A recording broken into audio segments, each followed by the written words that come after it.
Hello, and welcome back to Burning Bones, the outward run where I have no armor and can deal only fire damage. In the last episode, I finished 2 of the 4 total faction quests, so let's begin with the third. After resting for 3 days to get the mission to start, I talked to Elinara. She tells me to find Oliel, who had previously run off in search of a lad's past. Truly, after benching me for 3 days, a fetch quest is the best possible use of my time, especially considering the devastating war currently going on. Since no isn't an option for me, I head out from Monsoon and walk for 10 real-time minutes to get to the quest location, Levant. In Levant, I spend a few minutes trying to find Oliel until I realized I had walked right past her. Understandable, since her glowing beacon-like form is easy to miss in the darkness. Oliel tells me of 3 possible locations that might have clues to Alat's origins: the Walled Garden, Old Levant, and Stone Titan Caves. As opposed to the other quests, I was actually spoiled on this one, with a friend complaining to me about being led through its wild goose chase. Effectively, the only place I needed to go to continue the quest is the Stone Titan Caves, but I was unsure whether going to the other places would net me a bonus reward, so I first chose to go to the Walled Garden. After walking a short distance, killing a single enemy, and finding Oliel in the safe part of the Walled Garden, the quest was complete. With that hellish amount of effort, I was absolutely done doing any extra work. No reward in the world could persuade me to try and complete another, possibly unnecessary dungeon, so I chose the Stone Titan Caves next. Much like a trip to the dentist, the escapade to the Stone Titan Caves was long, uncomfortable, and had that one guy in the Plague Doctor mask with green gas constantly spewing out trying to whip you with his tentacles. That said, going through the Stone Titan Caves was honestly quite a chore. It's a large vertical dungeon with a corrupted area at its center, combining my 2 least favorite dungeon designs into one. Since I had never gone through it before, I decided to take it safe by placing traps at a choke point near the entrance and slowly clearing out the area before moving on. A very cautious and slow approach, perfect for keeping me alive. Of course, I soon got bored with this strategy, so I decided to put on some buffs and scout the monsters ahead. Here, I made a terrifying discovery. There was an obsidian elemental wandering this dungeon. I touched on this a bit in the last video, but these are some of, if not the worst basic enemies for me to fight. To give full context, this is the damage I do to it. At the same time, it can throw out several seeking fire projectiles, and it has a substantial amount of HP regeneration. This means that if I want to kill it, I'll have to deal a large amount of damage in a short time frame, all while dodging some of the most difficult projectiles in the game. Effectively, I'm not equipped to fight this thing, and I probably never will be. A concerning fact, considering it seems like it's directly in the way of progressing this dungeon. Thankfully, I have a solution.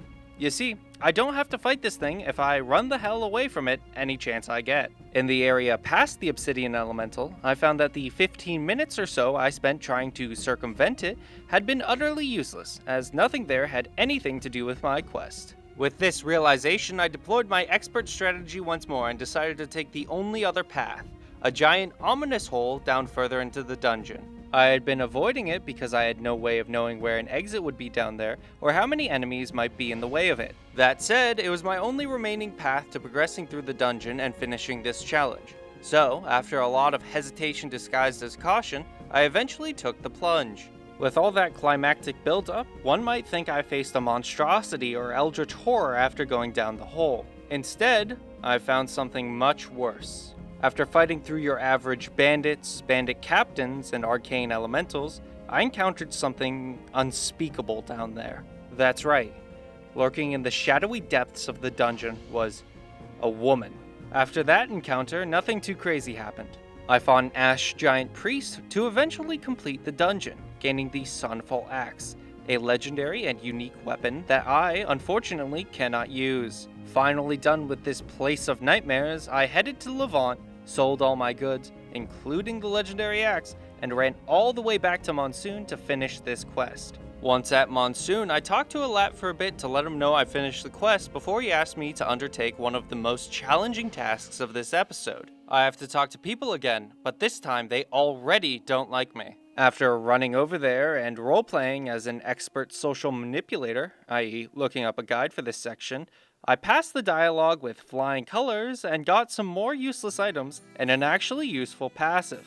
The passive, Acceptance, was given to me for convincing Oliel to not use her Empyrean extremities against a lat. It gives me more cold and heat resistance, further improving my fleshless body's ability to survive the hostile environment. Additionally, when I returned to Monsoon and turned in the quest, I got another set of useless items and another useful buff, Sanctified Protection. This passive gives me 2 points of protection, which provides a flat reduction to physical damage and impact, making me ever so slightly tankier. Finally done with that quest, I take another 3-day-long nap before accepting the final quest for the main storyline from the Cardinal, Hollowed Peacemaker. The goal for this one is quite simple. I just need to solve a national dispute. My first task is to find some Levantine agents hiding in some ancient ruins. Thankfully, the task was quick, as the ruins were close to Monsoon and the enemies were severely lacking in any sense of self-preservation, meaning the act of blocking was optional and a giant wall of flame seemed inviting. With the fun part done, I interrogated the imprisoned agents there before returning to Monsoon and reporting my findings. With that small task done, I am then asked to single-handedly negotiate peace between two warring factions. You know, because my previous accolades of fighting, looting, and avoiding social contact like the plague obviously make me the most suited for peace talks. First, I am supposed to convince the Blue Chamber Collective. To do so, I journeyed to Berg and channeled my inner corrupt politician to individually convince the major leaders to sue for peace, using a combination of bribes, calling in favors, and threats of violence. Once done, I headed to Levant, set on finally finishing the main game of Outward. After one last trek through the desert, I arrived at the city just to find that the doors were being blocked by guards due to a coup taking place. Full disclosure, I have never seen what happens to Levant during the main questline, so this part was a genuine surprise. That said, I am way too far into this quest to have some random NPCs stop me, and that is despite my previously mentioned crippling social anxiety. So, I once again channel the lesson I learned so long ago from a certain pearl bird and try to find an alternate solution.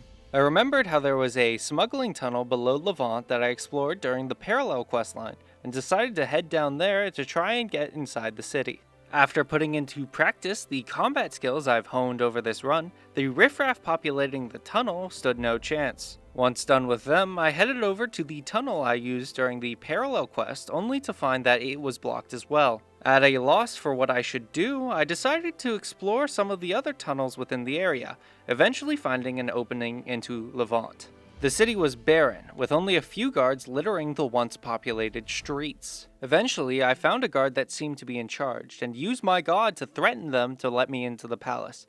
You know, like a functioning member of society would. They gave me the palace key, and told me about a secret entrance which I used to finally arrive into the palace. The place was in chaos, with armed bandits preventing my progress. I swiftly incinerated them before entering the throne room to find that the coup was being headed by the guard captain Cyrene and my old friend Izan. Needless to say, I was floored. I could never have expected this betrayal, mainly because I didn't know who the heck these characters were and had to look them up later for the script. Through the power of friendship and more importantly a guide, I expertly navigated the dialogue to convince Izan to help me in this final battle.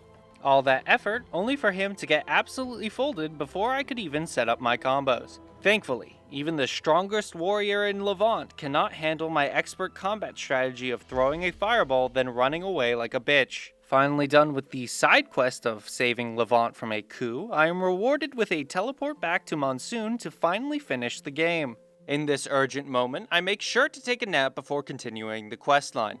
It might be a life or death situation, but I am sure as hell not giving up my sleep-addled insomniac fantasy of a decent night's rest. I return to Alat and receive my reward for saving the continent, some steroids and a pretty rock. Taking the steroids allowed for a passive, Peacemaker Elixir, which buffed my HP, mana, and stamina by 20 points each, a genuinely massive buff. It would have been useful if this was not the end of the main story quest. The next part is pretty unimportant. I help a lady ascend to godhood while protecting her from legions of corrupted monsters. This sounds intimidating, but the actual fight was quite easy considering completing the earlier parallel quest, Purifier, caused a ridiculous amount of allies to spawn. The amount of allies was so high that my help was actually optional. Once the horde was felled, I get a useless weapon for all my trouble. Still, I am satisfied. With this, we have beaten the main story quest and thus the base game of Outward, all without any armor and only dealing fire damage. That does not mean my suffering is over though, as when I first conceived this challenge, I said I'd also go through the DLC area, Caldera, a place where fire-immune enemies run rampant and the grind never stops. But that will have to wait for next episode. Thank you for watching all the way through. If you liked the video, I'd be grateful if you'd subscribe so you can get an alert when I make the next part. Whether you do or you don't though, I hope you have a good day.